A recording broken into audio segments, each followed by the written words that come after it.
I just got Roman Reigns' image up just to have an image there. But let's just say this. I had so much fun doing that last video. I'm going to go in on some more examples of why you wouldn't have survived wrestling years ago. If y'all that sensitive about Roman Reigns calling Seth Rollins a crossdresser, you wouldn't have survived a lot of stuff in professional wrestling. You wouldn't have survived the time Harley Race caused the Raging Bull Manny Fernandez to go out through the second rope, face first into the concrete, and they faked a concussion injury. And when Harley Race said, "I'm sorry," when he didn't die. I guess his equivalent to Rocky IV's Ivan Drago saying, "If he dies, he dies." You wouldn't have survived Dusty Rhodes getting his ankle broken after saving Ric Flair from Ivan and Nikita Koloff and Crusher Khrushchev in a cage match. After a cage match, I should say. The Andersons come down, jump Dusty Rhodes. Ric Flair joins in on the fun, puts him in the figure four, breaks Dusty Rhodes' ankle. The crowd in the Omni in Atlanta, Georgia gets so angry, gets so upset. They won't let the Andersons and Flair leave. They are threatening to kill them. No, in fact, they did try to kill them.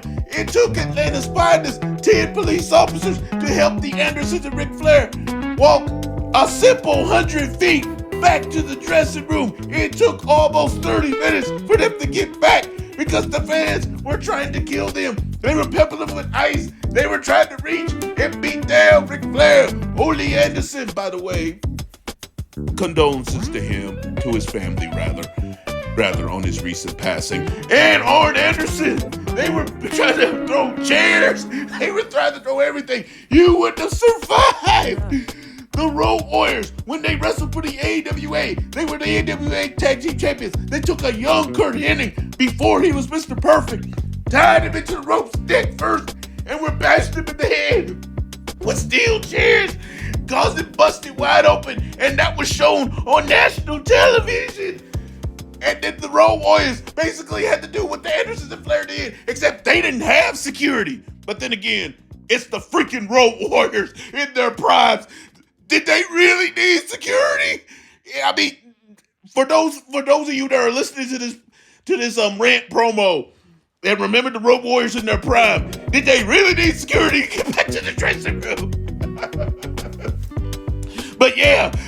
But what took Anderson and Flair about 25-30 minutes to walk 100 feet, it took the Road Warriors a little bit too, but it took them like only about maybe 5 minutes.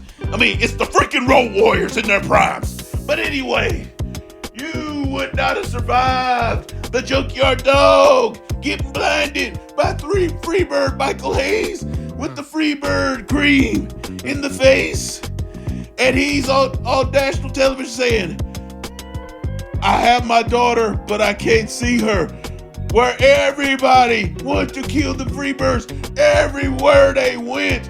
Even fans that normally would not cheer a guy like the Junkyard Dog. And you get what I mean, folks, when I say that. Even they were booing the Freebirds. To the point where the Junkyard Dog was sitting at ringside faking like he was blind for the angle.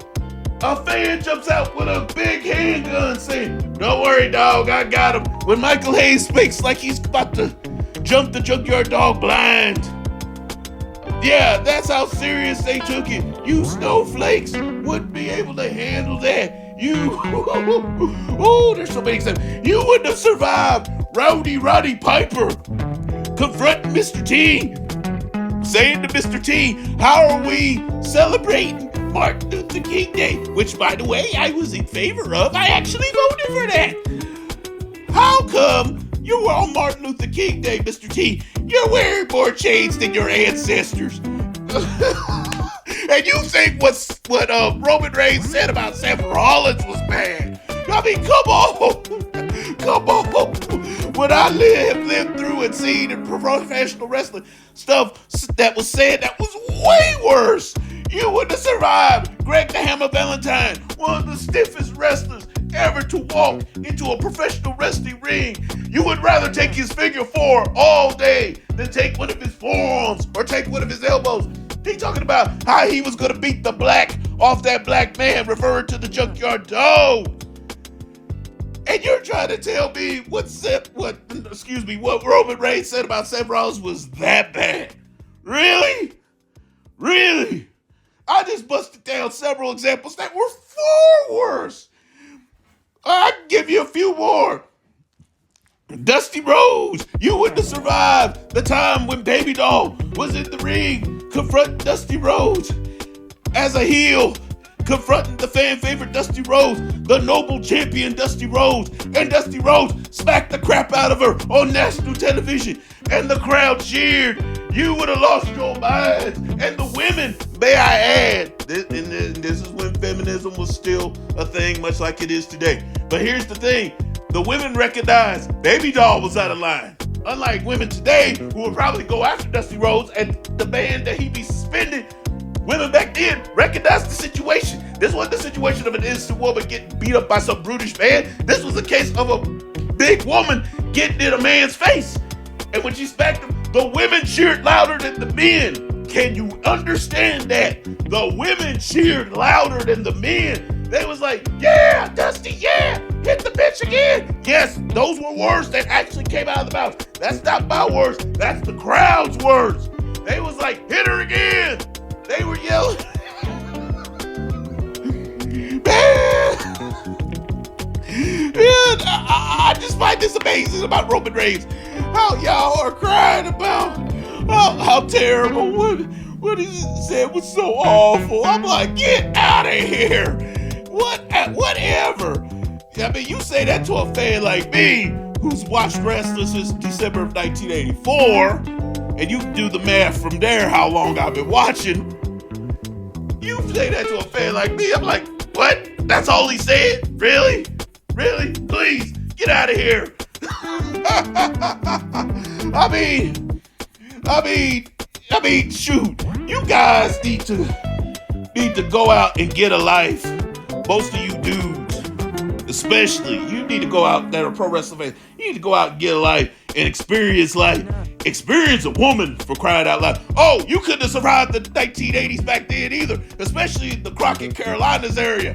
Because when Ric Flair came to town, if you was looking to get laid, yes, I am going there a little bit. If you was looking to get laid, go to the card with Ric Flair is on. Because the women, woo, the women were fine. It didn't matter if they were young 20s, all the way up to the so-called MILF, the MILF age.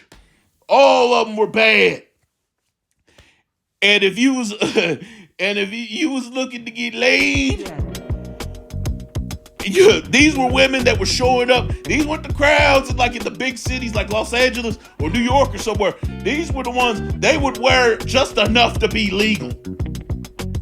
Yeah, they would wear just enough to be legal. In fact, these were the women that were coming to the shows with maybe some shoes on, enough to be legal, but they weren't wearing any underwear because they was hoping to get laid by Ric Flair. And no, I did not mean to rhyme that time, but I'm just telling it like it is. You snowflakes wouldn't have survived that era. You would have lost your minds. You probably would have had a heart attack. Woo! This is the most fun I've had making a video in a long time. And I can go on and on, but I hope you enjoyed this part 2. I'm going to leave it at that. I'm out. If you like what I do, subscribe and keep on. I don't make content all the time like I used to back in the day, but once in a while I like to cut loose. And I hope you enjoyed this. And I hope you watched the previous video as well. I'm out.